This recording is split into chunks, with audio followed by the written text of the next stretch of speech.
You probably will not believe me when I tell you that most American home buyers regret buying their home. According to this article right here, most people are regretting the purchase of that home they worked so hard. Let's take a look. Y'all, I am regretting buying a house. My fiance and I have not even lived in it for a year, and we had to buy an AC unit already, which is thousands and thousands of dollars. Obviously necessary and worth it, but very unfortunate. You don't believe me? Here's another example. I'm in the process of buying my very first house as a 28-year-old with no kids. I'm not married. I am in a relationship.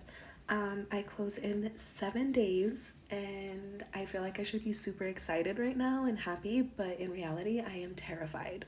So this article is very interesting because despite the effort so many people have put into buying a house with super competitive scenarios, high interest rates, affordability issues, people that have been looking to buy their first home or upsize into their dream forever home with their loved ones have been struggling. And now, without having to tell you about things that it has to do with home inspections that you have to pay over and above the asking price, and a lot of these things that have made the home buying process very challenging.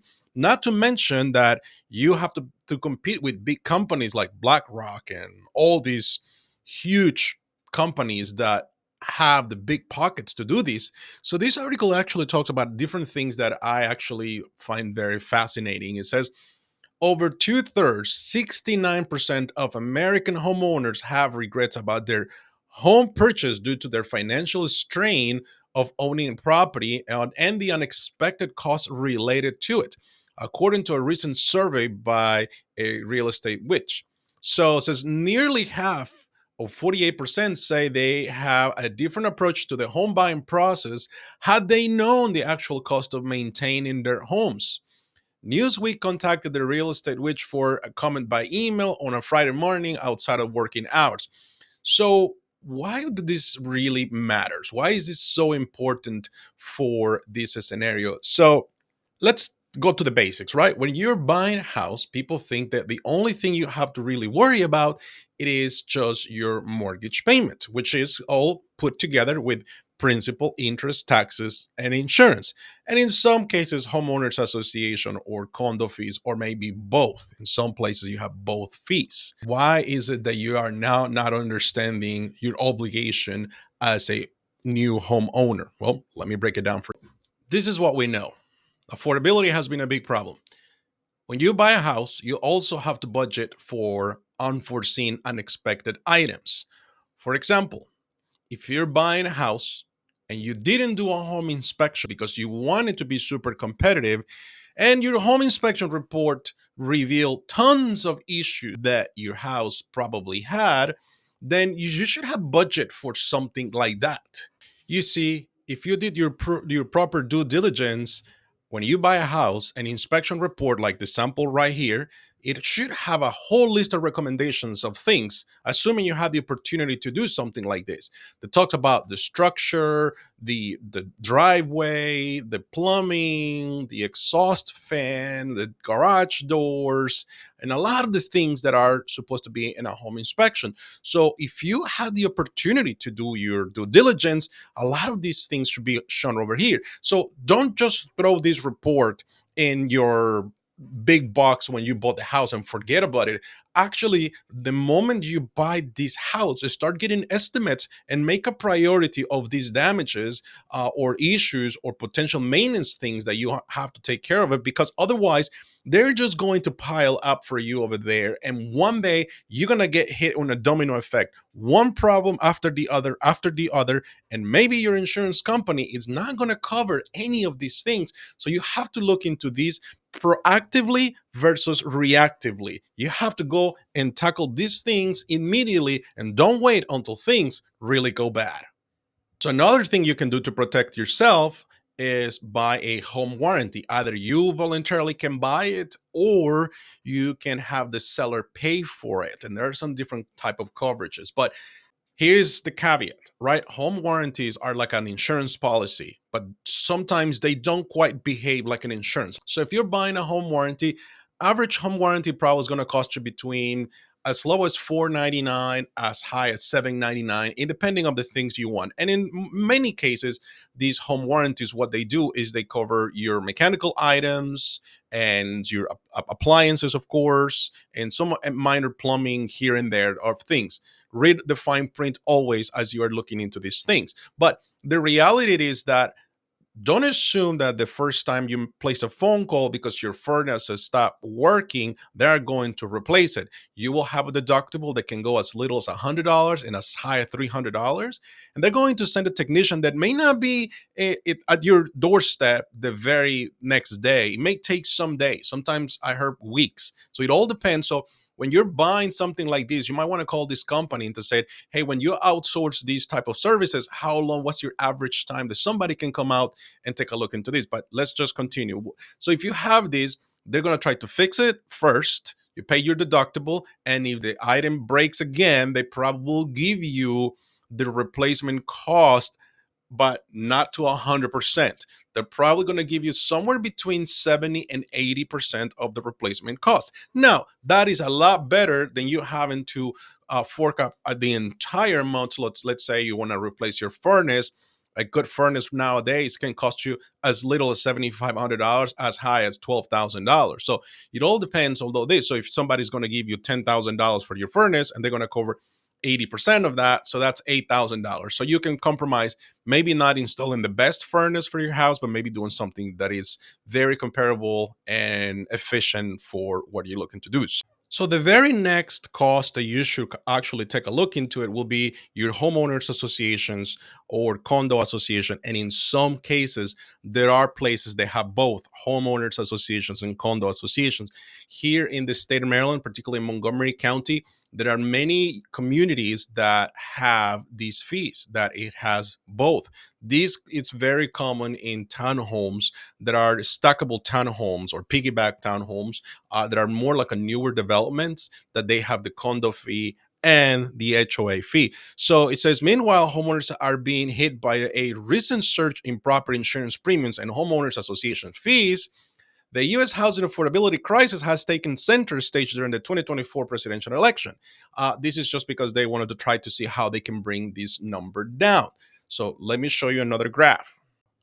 So this graph shows you the percentage of properties that are managed by certain types of entities. So, for example, this is from Ruby Home Luxury Real Estate. It says that co-ops is only 2% of co-ops are actually managed by an entity, while condominiums is 38%. And look at homeowners association, it's 60%, right? So this is just to keep adding to all the fees that you're having to pay when you're buying a house. So you got to be well prepared when it comes to a lot of these things. What are homeowners spending money on? Well, it says that the highest expenses faced by American homeowners, besides their mortgage payments, are the utilities. The cost of the utilities in a year is an estimate of $7,319. Maintenance is $6,087. Renovations is about $5,672, and property tax is about $3,000. And homeowners insurance $2,300, and homeowners and association fees an estimate of $3,000. So if you do the math of all these things right here, and in addition to your principal, interest, taxes, and insurance, you're looking to spend 15, 20. You're probably looking to spend close to $25,000 in addition to what you're spending right now. So now if you divide all this by 12, so you thought your mortgage payment was only 2,000, but you have to add on a lot of these things. The survey found that American homeowners are struggling with each of these expenses.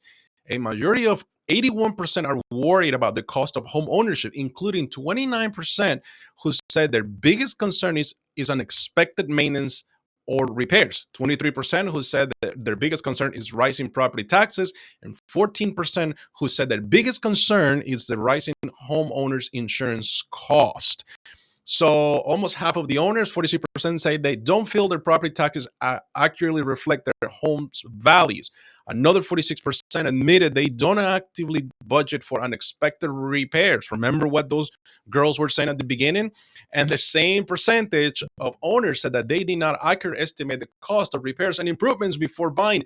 Why did I just say with the first video about having the home inspection report and go through all those expenses?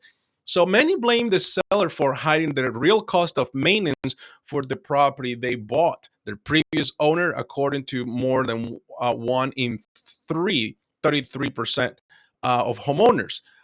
So they think like the seller wasn't up front about the cost of maintenance. Okay, let's be honest. If this you're buying a house that the seller just replaced the roof, why? What kind of maintenance a roof is going to have? Now, if the roof is 20 years old, then that roof is going to have some maintenance. So now you, as the buyer, and I'm going to get in trouble here, but I'm going to blame the buyer for not taking that into consideration. Now, here's another big problem for a lot of buyers, and this is scary, but I'll come back to this in a minute. If you feel completely overwhelmed and don't know where to start, let me make it super simple for you. Go down below here, my channel, click on the link below, download my free report, the 10 questions to ask a real estate agent when you are interviewing this person for the job to help you find a house. And as a bonus, I'm going to put in there my entire home buying roadmap, simplified from the day you interview an agent all the way to the end you receive your keys. Act now, download it. It's completely free. Thank you. This is the scariest part. According to Inman News, 71%, 71, okay, 71% of real estate agents didn't close any deals in 2024. So you're telling me that you are going to rely on someone that has not closed a deal to help you purchase the house and tells you that the roof of that house may need maintenance or a replacement immediately, and this person is not coaching you when it comes to something like this. That is one of the also biggest problems we're seeing right now with all these home things. Now, I don't want to blame realtors for the condition of the house. That is not their job. That we are not home inspectors. But the moment you know a roof is 20 years old, the moment you know that the HVAC system hasn't been replaced in 10, 15 years, and when the home inspector is telling you the shelf life of something like that is probably 10 to 12 years, you immediately have to have thinking, how can I help my client get something in return for the purchase of this house that will give him, her, them peace of mind when it comes to some of these mechanical items. That's how a proactive real estate agent should be thinking versus a reactive. And let's be honest, it doesn't take a lot to be a real estate agent nowadays, but it takes a lot of years of experience for you to know what's going on with a property and how you should coach and advise your client. So, what is next? The saddest part is that we all have been thinking that buying a house was going to be an opportunity that will be given to those that actually work so hard and investigated, educated, and hire a good professional when it comes to something like this. But the reality is that it's not necessarily the case. According to the end of this article, says the cost of home ownership may send many Americans homeowners back into the rental market. I recently did a video that it says, according to Redfin, that America is going to become a rental nation in the years to come. So if you want to watch the video, you're more than welcome to go. It's right here. But this is the sad truth where we are going to be. So let me close with these points. It seems like owning a house in America, it could be a risk for so many home buyers.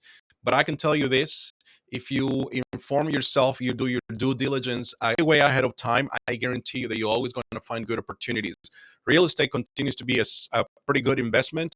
And let's just be honest, right? If you had money in a savings account and in the middle of this inflation that we have been living for the last couple of years, you know that that money in the bank is doing nothing for you. But if you acquire assets, then you know that inflation, it's something that maybe is not so bad.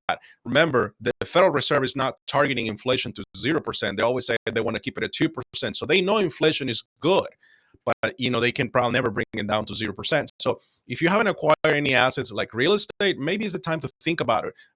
Understand your pros and cons, understand all the issues, hire a good agent, interview a couple agents if you need to.